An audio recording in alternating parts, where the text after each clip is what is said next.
I'm going to say those two words that make lots of people come out in a cold sweat. Parental alienation. There, I said it. But what does it mean to you? Now, I've been in this space trying to raise awareness of parental alienation, as I know it, for about a year now. And I've discovered that there are two very differing ideas of it. And actually, believe it or not, I relate to both of them because I've experienced both of them. So I thought I'd explain what I understand by the term parental alienation. Okay, so we have the opinion of parental alienation as understood by the likes of Women's Aid, backed up by people like Charlotte Proudman and Jess Phillips, which is that the term parental alienation is used by abusive men when they're trying to claim that safe mum, is trying to prevent access to their children. I actually can relate to this one. I don't hold on to that term, but I can relate to it because my first marriage was abusive. And during that marriage, my husband often said he would leave with our daughter.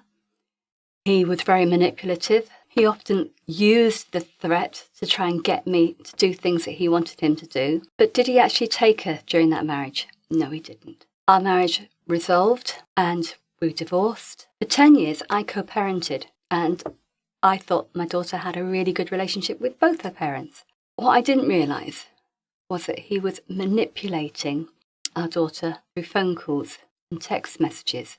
And even though I was the resident parent, he had hold over her through these calls. And this ties in much more closely to the Kafka's definition, which I'm going to read out to you now. It says, while there is no single definition, we recognise parental alienation as when a child's resistance or hostility towards one parent is not justified and is the result of psychological manipulation by the other parent.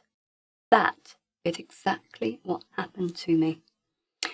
My daughter went off for a summer holiday, just like she normally did with her dad, and never came back. I had no warning that she wasn't going to come back. But while she'd been away, all those phone calls and text messages that she'd been having beforehand all came to play. And that's my experience of parental alienation. I was totally and utterly helpless. I was a good mother.